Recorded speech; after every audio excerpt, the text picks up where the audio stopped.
Next to Commissioner Finga, you've got the judge, Tamsanga Makanya. You've got next to him the vice chairperson, Mr. Terry Tselane. Next to him, you've got the chairperson, Mr. Glenn Mashinini, and next to him, you've got Commissioner Janet Love, and next to her, you've got the Chief Electoral Officer, Mr. Msutu Miepa. And if I haven't already told you my name is Nomsa Masuku, and I'll help you through the program. Ladies and gentlemen, I am welcoming you to your home. We're going to be here for about 7 to 10 days. And during this time, there'll be a hive of activity over here. Feel free to walk around. You'll be invited to walk around and see the place. And essentially, this is where we're going to be. This is your election machinery in operation for you to see and interrogate. Without wasting much time, I am going to ask you to please rise so that we can sing our national anthem and observe the decorum that is worthy of all the hope and dreams of all of us as South Africans, as it is encapsulated in the national anthem. Shall we please have the accompaniment, please start.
Thank you, ladies and gentlemen. Please take your seats. Without wasting much time, may I please call upon the Chief Electoral Officer to give us his address, which will go focus on the road to elections. Mr. Msutu Miepa, please. Thank you.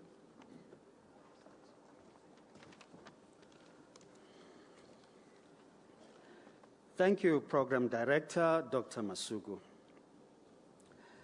The Minister of Home Affairs, the Honorable Mr. Malusi Gigaba, the Minister of Cooperative Governance and Traditional Affairs, the Honorable Mr. Des van Rooyen, the Deputy Ministers of Cooperative Governance and Traditional Affairs, the Honorable Mr. Obed Bapela and Mr. Andrew Snell, the Chairperson of the Electoral Commission of South Africa, Mr. Glenn Mashinini, the Vice Chairperson of the Electoral Commission, Mr. Terry Tselane, and fellow commissioners, Judge Tami Makanya, Reverend Bongani Finga, Ms. Janet Love, the Chairperson of the Portfolio Committee on Home Affairs, the Honorable Ndate Mashile, the Honorable leaders of political parties, the former chairpersons of the Electoral Commission of South Africa,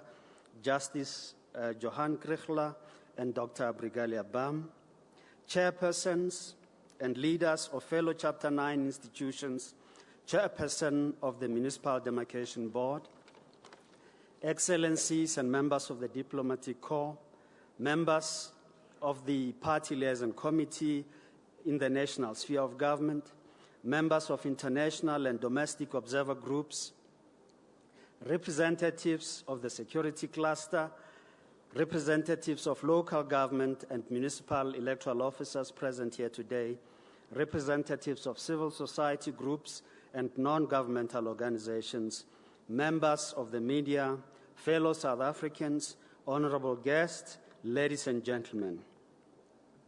In just 5 days, voting will begin in the biggest and one of the most important elections in our history, an election which will set new benchmarks for democracy in our country and for the Electoral Commission.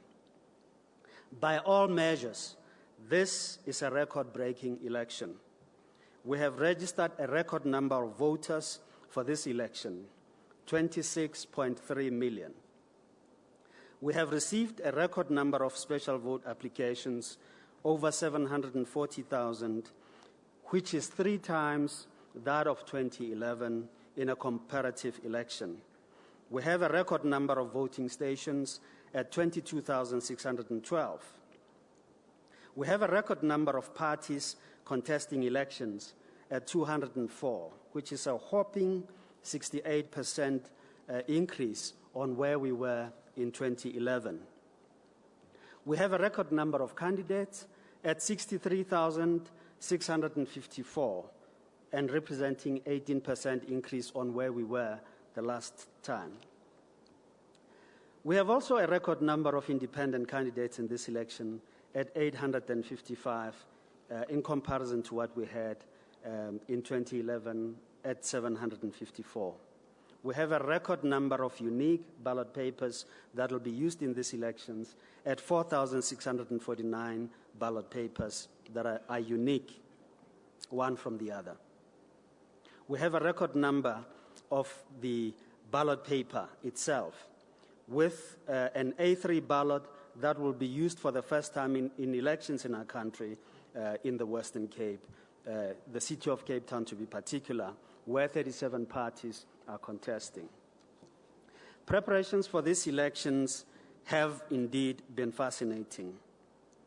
Preparing for a record-breaking election has presented the Electoral Commission with its biggest logistical challenge ever. But I'm pleased to announce that we are ready. We are absolutely ready.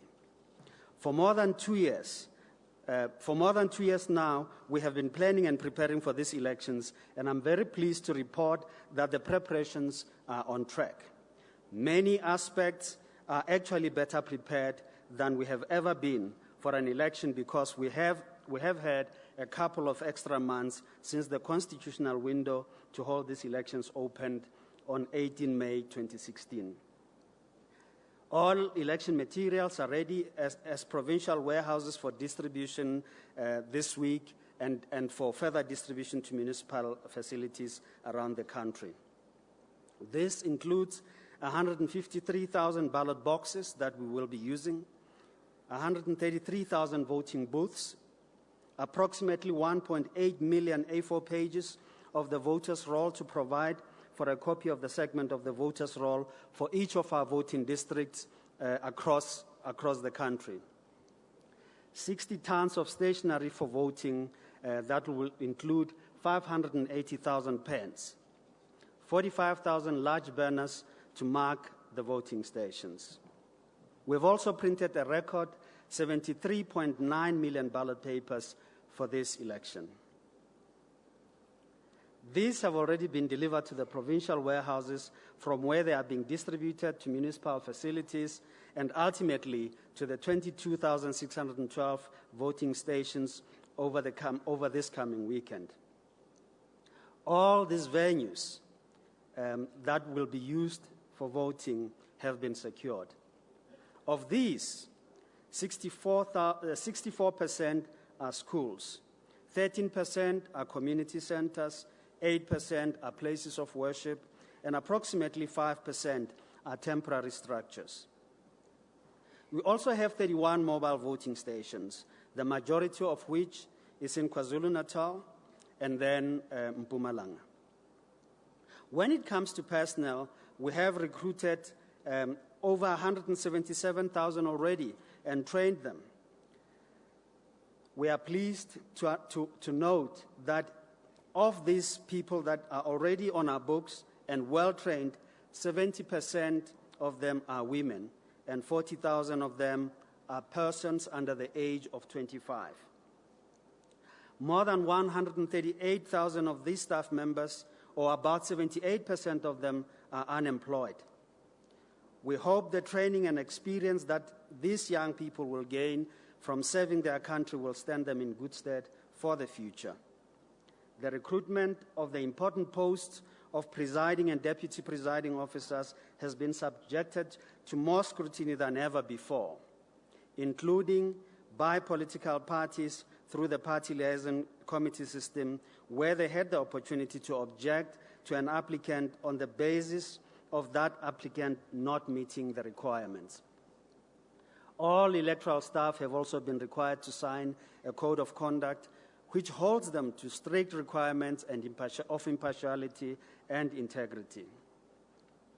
As you can see, this National Results Operation Center is open for business from now on, and so are the 9 others across the provinces in the country. These result centers are a key aspect of the integrity of the electoral process and continue to be an envy and aspiration of many countries all over the world. They bring together all key stakeholders, the Electoral Commission, political parties, observers, the media, and South Africans in general, in one venue. This has considerable benefits for the entire voting process. Firstly, it provides for a highly transparent results process. All the stakeholders in this room receive the results at absolutely the same time. As result slips are captured in the municipal electoral offices across the country, the data is transferred to all Electoral Commission's computer systems and stored in a database. The state-of-the-art information technology that we use here and the GIS applications will rapidly make that data available for communication to political parties, to the media, and the Electoral Commission staff within this venue and other venues across the country, all at the same time. In addition, data in various formats will be displayed on the projection screens just behind me, in data formats that are varied and displayed in the manner that will be usable to all in our country. We will have graphic interpretations, we'll have maps, we'll have analysis, we'll have running scores, percentages, and all of this data will be available in all popular displays. Not even I or the chairperson of the Electoral Commission have any kind of special advantage. We see the results at the same time that all of you will be seeing them. That is a further critical check and balance within the system, which provides trust in the outcome of elections. The design of the results system has also been audited by a top firm of auditors and given the green light. And the process is also continuously audited during the entire results capturing process. For the statistically minded, this National Results Center is 12,000 square meters. It contains about 450 computers and has over 20 kilometers of data, fiber, and telephone cabling. For the second time, we are proud to offer Wi-Fi free in this and all the other provincial result centers to facilitate interaction and communication. It will also allow our vice chairperson to post selfies very quickly and easily. I have never seen somebody that addicted. Other technology innovations introduced to these elections include, one, an upgrade to our mobile app, which voters can use to check their voting stations and to receive results updates therefrom. They can also share key election moments, view their candidates, set the notification preferences for their results, read news and information on the election processes as they happen, and view their ward councillors in time and anytime they wanted to view them. They can also follow the Electoral Commission's social media feeds on Twitter and on Facebook to keep up to date with developments as they happen. An upgrade to our digital voting game, which teaches young people the entire registration and voting process, will also be one of the things that in this election would have seen a change and has received more than 40,000 uploads or downloads on time. We have also used technology to enhance our communication with voters ahead of this election and to make it easier and cheaper for voters to get in touch with us. Our contact center has for the first time been available via Facebook, Twitter, and email. And we have used and provided USSD strings for voters with feature phones to also obtain information regarding their registration. Since inception in January, the USSD string has been dialed more than 1.7 million times by almost 900,000 voters.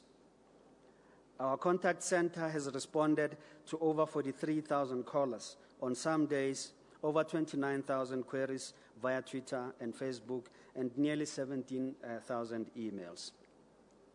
Our broad communication initiatives to encourage registration and participation in these elections have also spanned both traditional and emerging media. Ahead of this election, we have sent almost 10 million SMSs to potential voters and have engaged with millions more potential voters on Facebook, on Twitter, and on Instagram. In the run-up to this election, we've also deployed more voter education staff than ever before. We've deployed 2,000 municipal outreach coordinators and democracy education facilitators across the length and breadth of our country, delivering quality civic and voter education to tens of thousands of young and first-time voters. Just since April this year, we have conducted over 48,000 education events. Ladies and gentlemen, the ruling of the Constitutional Court regarding voters' addresses being on the voters' roll, where these are available, is well known and has been very highly publicized and widely reported upon. While the court has provided a grace period suspending Section 16.3 for this election, the Electoral Commission is required to meet its obligations for all future by-elections and general elections. Our efforts to collect addresses for voters over the past few months have already made a considerable impact. In January this year, the voters' roll contained insufficient or no addresses for approximately 16.5 million voters. Today, with the help and support of voters and other partners, we have managed to reduce this to just under 4 million. This represents a considerable challenge which we must and will overcome in the next 18 months. Next week, millions of voters will visit their voting stations to cast their ballots. This will provide us with a unique opportunity to interact with those voters for whom we still do not have an address or sufficient particularities. This process will not impact on the voting process. In line with the Constitutional Court ruling, those voters whose names appear on the segment of the voters' roll for that voting station will be allowed to vote whether there is an address or not. We appeal to voters for whom an address is not correct, it's not currently available to us on the voters' roll, to take an extra couple of minutes and provide us with their addresses before they leave the voting station. Distinguished guests, ladies and gentlemen, there is one final record which we require in order to make the 2016 municipal elections officially the biggest yet in our country's history.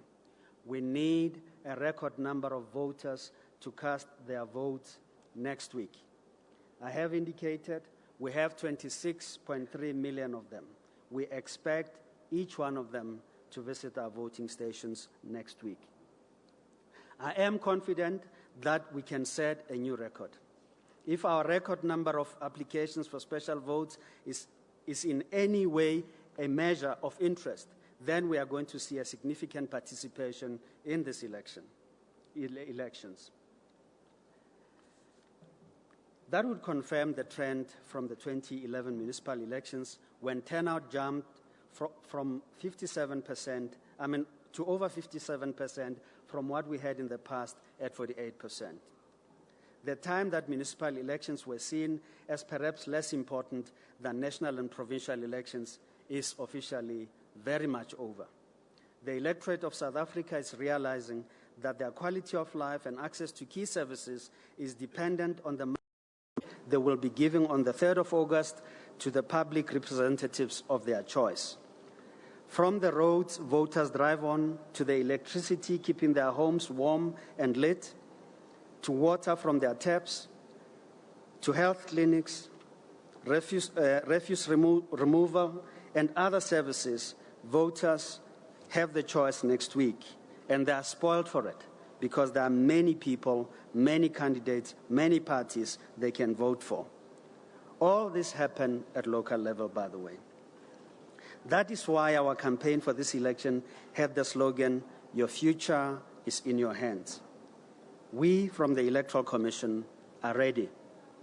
We are willing, and we are able to provide voters with the opportunity next week to choose those who will oversee local government for the next 5 years. It is up to the voters now to grab this opportunity with both hands. I wish to thank you and wish you a good morning further. Thank you.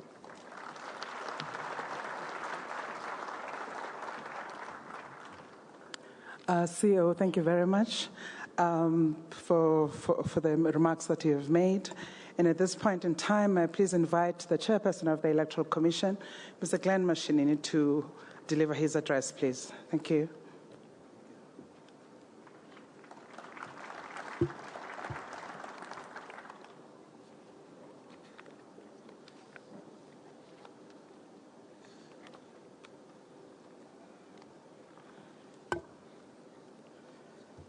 Thank you, Program Director, Dr. Masugu. The Honorable Minister of Home Affairs, Mr. Malusi Gigaba. The Honorable Minister, Mr. Des van Rooyen, Minister of COCTA.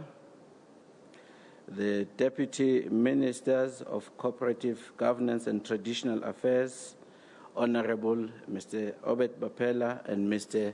Andries Nel. The Chairperson of the Portfolio Committee on Home Affairs, the Honorable Mr. Mashile. And most importantly, the honorable leaders and representatives of the political parties who have actually found time during this last lap of campaigning to grace this occasion. And to all of you, you are most welcome. And we thank you for being here with us.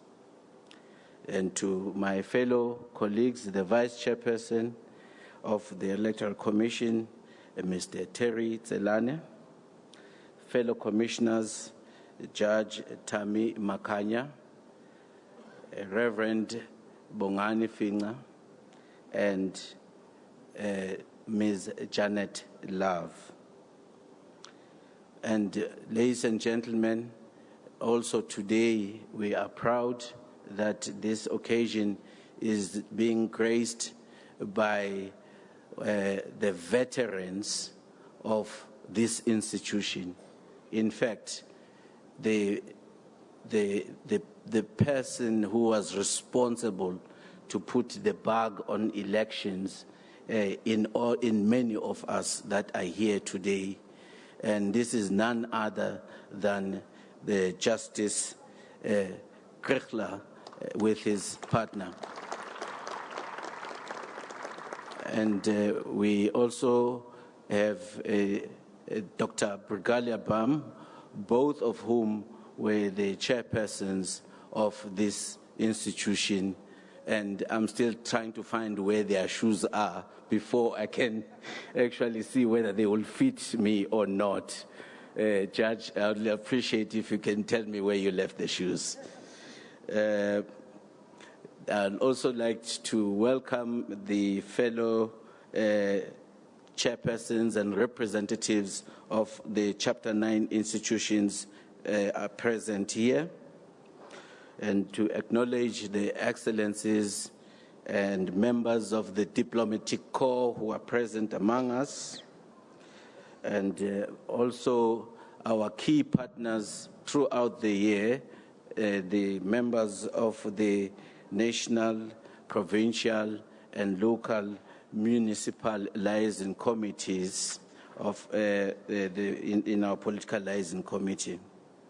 We also would like to actually acknowledge the members of the international and domestic observer groups who are very critical in the checks and balances of our system. The chairperson of the Municipal Demarcation Board, whose work precede us before we can put electoral boundaries. We cannot forget the most important partners in this thing. No self-respecting warrior can actually say, I'm going to war without having their shield and spear. And in this, we want to acknowledge that our country, in partnership with us, through the cluster of the security cluster, we have institutions and partners who are seized in ensuring that they defend the Constitution, they protect the rights of the citizens, and are ensuring that we realize the objectives and the imperatives of our Constitution, that of a free and fair elections. I would like to acknowledge the members of the security cluster. The Chief Electoral Officer of the IEC, Mr. Miepa, and his executive team, as well as the provincial and senior managers present here, and the staff members of the Independent Electoral Commission, whom at my first interview I said, having been in the institution in the last few months, I have made my observation and I'm putting my neck on the block. And I'm saying that even today, that this is one of the best team you can ever assemble or find assembled in an electoral management body, and we are proud that we have all those staff members, and I have the full confidence in their ability and their capability, and I'd like you to give them a big applause. As we can see, this is part of the work that they have done. And Judge, I'd like to say to you, I've now become notorious because I always sound original when I say the devil is in the detail to them. And as you recall, that's how we were drilled in what you call in our maiden voyage when we established this institution, that it continues even today. Further, one would like to also acknowledge the key officials, our municipal electoral officers present here. And also importantly, these elections are a people's election. So we have actually gone through the breadth and the depth of the country, mobilizing and appealing for full support of the civil society groups, the religious bodies, and various non-governmental organizations to join hands in ensuring that the Electoral Commission succeeds in delivering these elections. We welcome those who are present among us.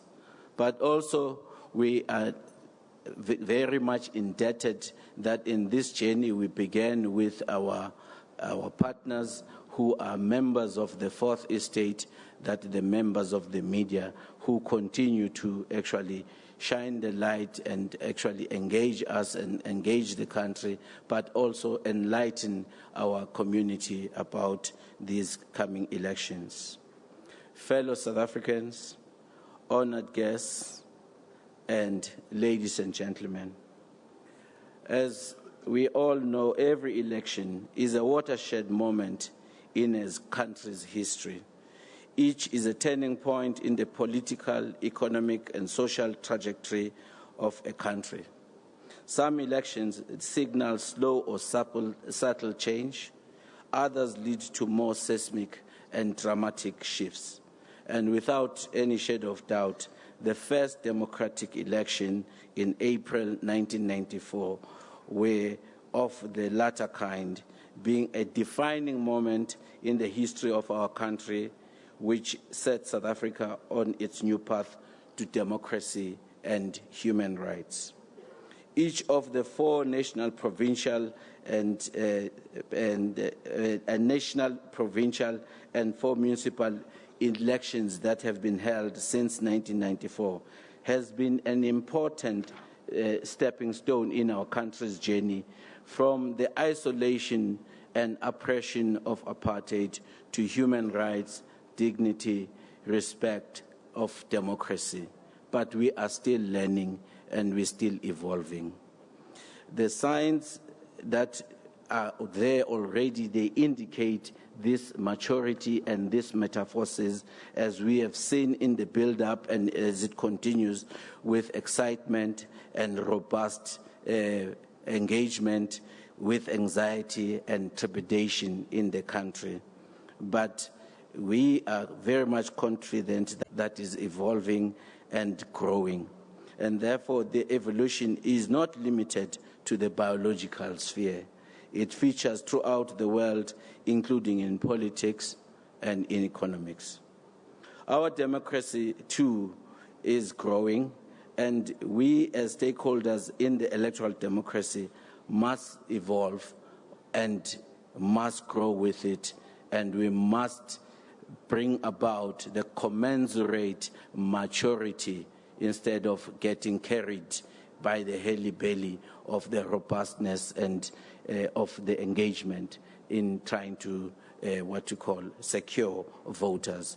There is a greater responsibility on our shoulders that this is something we have to uphold and ensure it's sustained for our posterity, but also to ensure that we live in a country that it is safe, it is democratic, and it is peaceful.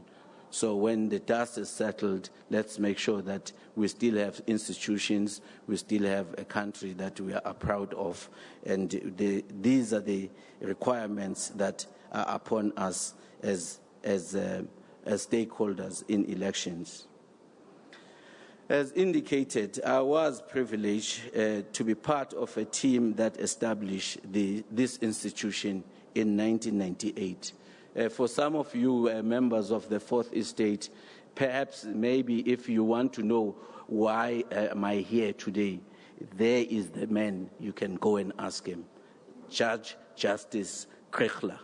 If you want to know that question, for it was him that selected us, most of us as we are sitting here, and we can say to him and we can say to the founding chairpersons of the commission that this institution has been able to retain over 70% of the people that were original staff members of this institution. And I dare anyone to tell me what other state institution that has been established that has shown that level of retention of personnel. So that's why I'm saying we are proud, because the repository of expertise and competency that's in this institution is something that we as a country must be proud of, and it is something that internationally is admired and it's well sought after. But I'm not saying there aren't challenges. And I'm not saying there won't be challenges, but we have confidence in the team that is able to rise to that particular challenge.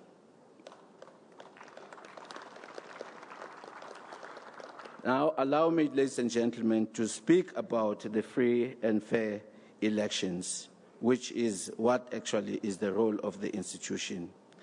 The bedrock of the bedrock of this is a pyramid, is a constitution which this year celebrates its 20th anniversary, which sets our nation as one sovereign democratic state, and that is founded on the principles and values of human dignity, non-racialism and non-sexism, supremacy of the Constitution and the rule of law, as well as universal suffrage, national common voters' roll, regular elections, and multi-party system and democratic government to ensure accountability, responsiveness, and openness.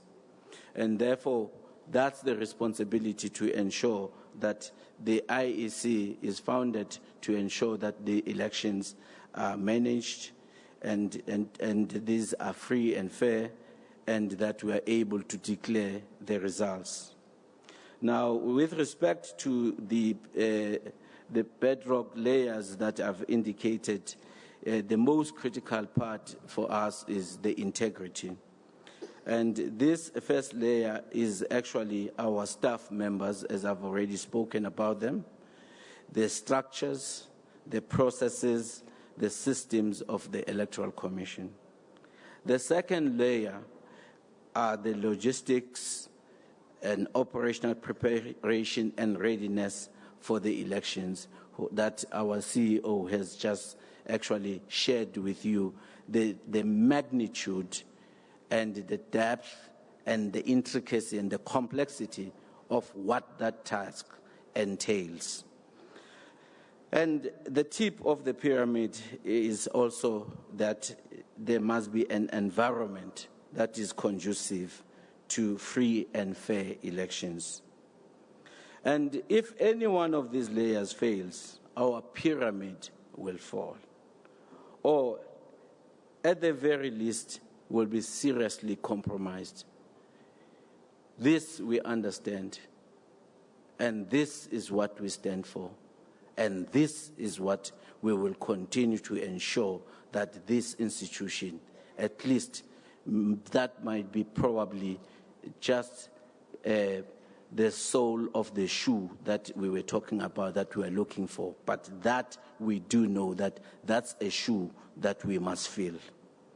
If any one of these, as we said, fails, the country is at stake.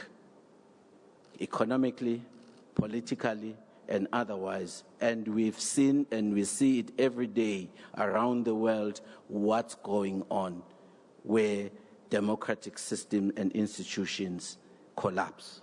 And therefore, for the sake of expediency, politically and otherwise, we must always keep that in the back of our minds, because at the end of the day, it is this country that we are all proud of. It is this nation that we are part of, that we must remain patriotic, and that we must ensure we serve to the best, and whatever we want to accomplish should not be driven solely by narrow objectives, but to see that we have a viable and a sustainable democracy, and we continue to fly the flag and of being a proud nation. As the Chief Electoral Officer has already taken us through the operational matters, the two aspects that I would like to share with you today that are essential in that pyramid is the systems and processes supporting integrity. One of the key to ensuring the free and fair election is making sure that each of every aspect, that is the value chain of the voting system, which is voting, counting, results processes, remains transparent. And that the CEO has actually indicated and shared with us how transparent that is. But even more crucially important is the understanding by every party candidate, voter, observer, commentator, that each aspect of the entire voting and results process is subject to rigorous checks and balances and oversight. These are to guarantee the integrity of our process. And this commission has ensured that those mechanisms are in place. And just to tell you a public secret, those measures are known by all political parties, because every month, through the political party license system, they are engaged, more than even us as commissioners, with the executive management team about what systems, what measures are in place. So as we see the robust of the debate, we must be able to separate electioneering and facts and be scientific about the issues. We are telling the South African public now that they must know and that they must understand that we have systems that have optimum integrity mechanisms that we could put to bear to ensure that this produces what comes in is what comes out. I didn't want to use French, but that's what we want to say. And this is very much apparent to every South African. And the election is not conducted by these commissioners sitting here or the senior management that are among us. It is those 220,000 South African citizens who actually rise to their national duty and make themselves available to conduct the elections. When they finish, the system is outlined, what exactly happens. But what's important with it is that every political party is entitled to ensure, over and above these mechanisms, that in each voting station, there are two party agents to be vigilant, or to put it in good English, to be the watchdogs of this particular system. And when that particular process is complete, we were the originators of the idea that you vote where you are registered, number one, and number two, that your counting of the votes takes place on the same day that the elections have taken place. So when you finish counting, the political officers, the presiding officers and the political parties are required to produce and sign all together a results slip. During that time, there's no commissioner present. There's no senior manager present. There's no provincial electoral officer present. And there's no municipal electoral manager present. And it would require all those people to collude, because the results is then posted at the door, and the political parties are allowed to take a photograph of that particular result slip. That result slip is then made available to the political parties immediately. At the same time, it goes to the municipal office, where an independent team of one of our big four auditing firms in the country is responsible to reconcile the ballots, the results that have come from that voting station, and the slip that has been presented, and then those things are transmitted. We then see them coming here at the same time as everyone else sees it. So it is important that South Africans know and understand what is fact and what is something else. Factually, that's the system that we are using, ladies and gentlemen. And the second part that is important about the integrity, besides the system itself, is a climate that is conducive to free and fair elections. Now, the climate that is conducive is the cornerstone of the integrity of these elections. And it is something, as I said earlier on, it's not something we alone as the Commission can achieve, but it is something that we do in partnership with other state organs. But for us, we have created internal mechanisms, which starts with that if there's disputes and anything of that nature, we have the mechanisms so that dispute officers can diffuse and deal with the matter as much as possible on the spot. But further to that, the provincial offices have got capacity at the provincial and local level. At the national level, we've now introduced what we call the Directorate of Electoral Offences. This is to enable that the Commission can be in a position to compile the details of any matter that is brought to their attention, to ascertain and determine that this matter warrants what particular action, whether the matter should go to the courts or the matter can be resolved among the parties. Now, often people misunderstand what the Electoral Act provides. The Commission does not have powers. Like, for example, no citizen has powers to arrest and prosecute and then put judgment on a person. But you can file your case. And this process is such that it allows that you can have in our system, you can go directly to the ultimate body, which is our electoral courts, if there's any issue or any matter.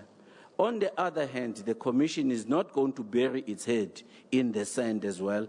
It is compiling and putting together the issues as they are being reported, and we are addressing them.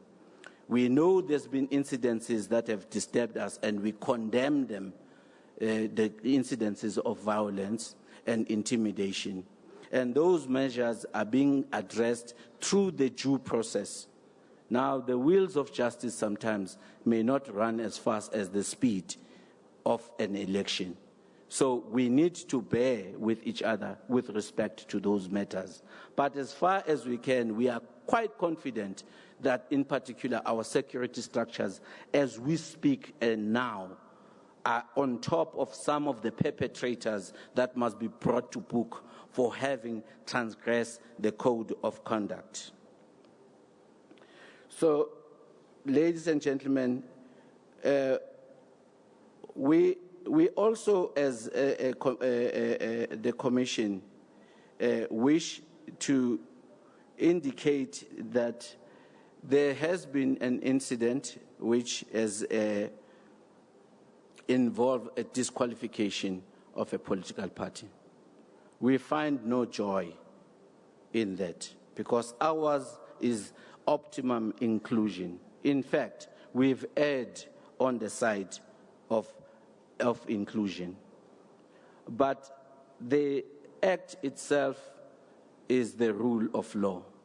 The Commission is bound to observe that. And the last resort are the courts. Whether they found in favor of us or not, this is a constitutional democracy. We have endeavored to ensure that those things are attended to. So we therefore also hope that any of the individuals who may have been affected also as candidates will also take it to heart that there is another time and there may be another round. And we as the Commission, since the dawn of our democracy, we have never had a situation where elections could not be conducted in any part of our country on election day due to violence. And as we stand, this is our plan, that we are going ahead to deliver these particular election wall to wall. And in that, we are hoping and we trust that their partners in the security cluster and our personnel should be in a position to conduct those elections. We want to acknowledge all those political party leaders, members of the eminent groups in our community, and other leaders in the community who have sounded the clarion call that not in our name we cannot have violence taking place. So we hope, therefore, that we should be in a position to deal with the situations as they arise. But as matters stand, we are confident that we are ready, as the CEO has pointed out. And we know that we are not preempting that this matter of the NFP is still to be finalized in the courts. We appeal to all the supporters of that party that whatever the outcomes are, let us respect the Constitution and let us not let our country down. It is democracy, and we wish that the situation would be managed. Further, ladies and gentlemen, we would not be here today were it not the wisdom and the Solomon's wisdom of our Constitutional Court in providing an extraordinary solution to an extraordinary challenge in which we found ourselves with the situation in Tlokwe. And as Chief Justice Mogoeng himself said, this is one of the most complex cases the court had to do. And we are grateful to the courts for providing the clarity on the issue of the obligations of the Electoral Commission with regards to the voters' addresses. And this matter and that requirement is not simple, is not easy. But we've done the best we can, and many of our staff members have put almost their lives on the line in the hours that they've put in to make sure that our country does realize its constitutional imperative of conducting and having the elections. And some of them and their families, if they are listening where they are, from the Commission, we want to thank the staff members for the efforts that they have done. We're not saying everything is positive, everything is positive. We are saying the challenges that remain, we remain committed to actually accomplishing them. And we further that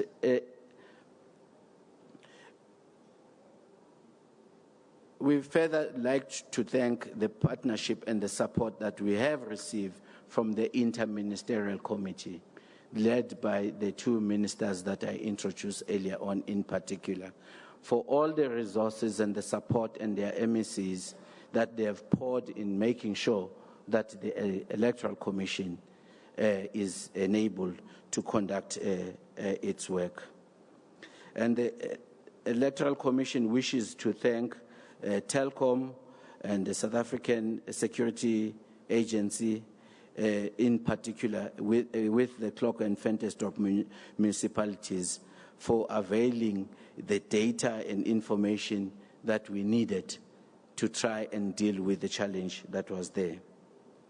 As in conclusion, as someone who grew up in a time when the majority of South Africans were not granted a choice and were not able to have a say in its future, I continue to get excited about the prospect of voting, and I think I'll be speaking for the majority of our people. And the power of democracy is unfortunately not something for granted among all nations. We as a country, we live in a country where we are privileged with a vibrant and a working democracy. And each one of us have a responsibility to preserve it for our posterity.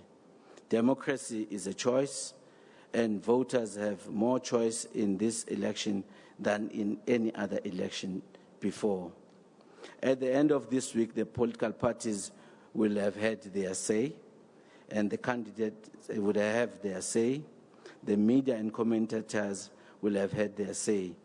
Now we are saying it's time for the 26 million plus South African voters to have their say in this election and the future they choose for their communities, towns, cities, and metros. Therefore, the future is in your hands, and I thank you.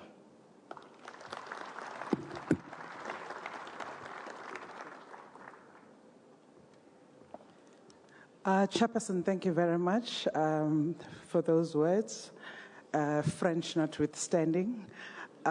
We thank you for everything that you have said. I wish to invite Commissioner Janet Love to say just a few remarks, please. Commissioner Love, thank you.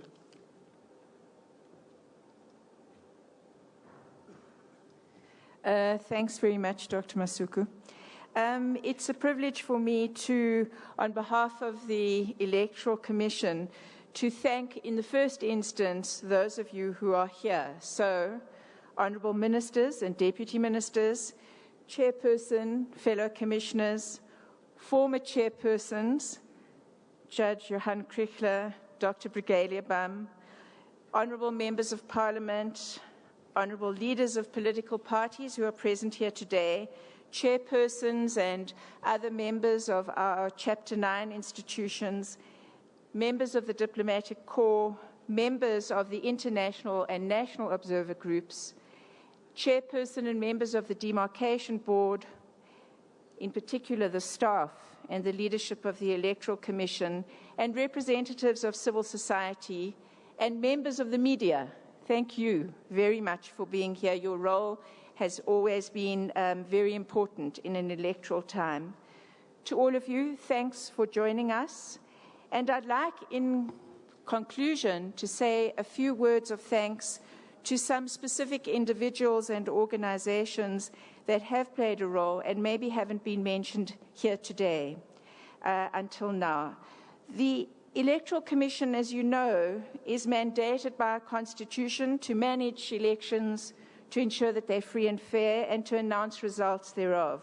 But no election can be managed without the collaboration and support of a great number of people and organizations. It's a joint responsibility.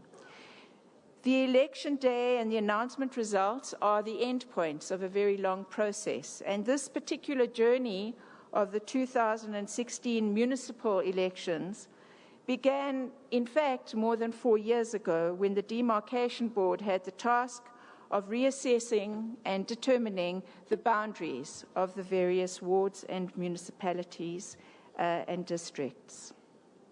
So on behalf of the Electoral Commission, we would like to pay particular thanks to the Chairperson of the Demarcation Board, Ms. Jane Tupana, and the board members, and also to those in the staff for the cooperation and the support in what has been a long and challenging process.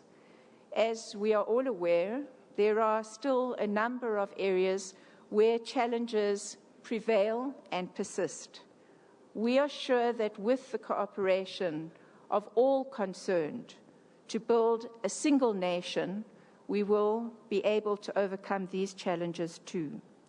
We also want to thank the former Minister of Cooperative Governance and Traditional Affairs, the Honourable Pravin Gordhan, who is currently our Minister of Finance, as well as his successor, the Honourable Des van Rooyen, who have given us constant support and have collaborated with us through every trial and tribulation in terms of setting the foundations for these elections. And we hope, in particular, that the former minister, our current Minister of Finance, will continue to look at the Electoral Commission with a kindness and a sympathy because we will need that kindness and sympathy when we seek to meet our obligations in the coming period after these elections, including collecting addresses, because I'm sure many of you are aware that some of these things were not in our original budget. We are also very grateful to the Deputy Ministers of COGTA, the Honourable Andries Nel and Honourable Obed Bapela, who have been tireless in really working very closely with us, and we truly appreciate the role that you've played. The Department of Home Affairs has been absolutely indispensable in ensuring that we are able to have a voter's roll that is up to date, and we have received constant support, encouragement, and assistance from the Honourable Minister Gigaba, as well as the Director General of that department, and special thank you to you. My colleagues have already mentioned our appreciation of law enforcement agencies and the Interministerial Committee in the manner in which they have worked with us to assist in ensuring that these elections are free and fair, in terms not only of providing the security that is required for elections, the security that is required during registration, the security that is required in voting stations, the security that is required in surrounding areas, but also in a number of instances for the logistical support. So we are thankful to the South African Police Services and the South African National Defence Force and the National Intelligence Agency, working through the NAT joints and provincial joints, for the work that they have done. Our first prize in ensuring free and fair elections is active community engagement. And in this regard, we are grateful, on the one hand, to the huge support of civil society organizations, faith-based organizations, non-profit organizations, and others who have partnered with us to ensure conditions of knowing, a knowing public, and a public that is committed to participation in these processes. We wish to express our gratitude and thanks in this regard also to the National Coordinating Forum. We have also heard mention today of the judiciary and our appreciation as a commission for the role that the judiciary has played and continues to play. In this regard, our gratitude again to the Electoral Court and its chairperson, Judge Shongwe, for the attention given to issues ahead of elections, which have enabled us to resolve things in rapid succession. We remain deeply indebted to the Constitutional Court for its wisdom, for providing clarity. Some of it was clarity that was very hard for us to pursue, but we did so because the same Constitutional Court saw it fit to provide relief to us in respect of Section 16.3 and enabled these elections to proceed and enabled us a grace period to rectify defects in our voters' roll. We are truly grateful and we respect that decision. You've heard that the work that we've been undertaking in Tlokwe over the last months has borne fruit. We have still got some hurdles to cross over, and we are sure that we will. However, what it has done is it has given us a real understanding of the challenges that lie before us for every succeeding election, and ensuring that we bring ourselves into compliance fully with what the court order requires us to do. We appreciate in this regard the fact that for purposes of the Tlokwe-Ventersdorp municipality, we have had not only the important support which our chairperson has mentioned from Telkom and SASA, but we've had a huge amount of support also from the party liaison committee in the area, which has really understood that we all are in this together and we need to make this work, and we thank them for that assistance. We are grateful to all of you who have committed yourselves to being part of the observers of this election. Your role is something that is very important to us. We respect it, and we hope that you will work with us and move with us along this journey of ensuring that the elections are carried out in a manner that is truly free and fair. But it is vital when we come to elections, most vital for these elections are the voters, but in particular the political parties and the candidates, who very often pound the streets, sometimes, I'm sure, wondering whether or not this thankless task is something that will deliver the kind of results that they want to see and their voters and supporters want to see, but it involves a huge amount of commitment. And the party liaison committee structure at national, provincial and local levels is a structure that continues to serve us well. And we hope that we will be able to ensure that the ongoing forum that it provides to exchange information and to act as a clearinghouse for issues before they become contentious will see us through, right through the remainder of these elections as well as the period going forward. The Electoral Commission is truly grateful to parties for the support ahead of the elections. It is not only government and public sector groups who make an election possible. We work with many service providers in the private and public sector, but in the private sector as well, in preparing these elections, including our thanks that we want to mention here today to our key sponsors of this National Results Operation Centre, that is Telkom and Accenture. We continue to enjoy an important relationship with the SABC in conducting voter and civic education and in communicating with the South African electorate. However, we take this opportunity also to salute all the efforts by all the media who have worked so tirelessly to enrich the debate within our country and to draw people into what promises to be a very significant election in our country's development and for our country's future.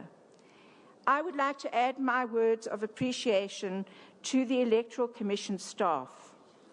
You are an extraordinary bunch of people who really have put aside all of your personal requirements to make this all possible. You remain our greatest asset, and you are the foundation on which we build our success. Thank you for your passion, your commitment, and your attitude that is never say die.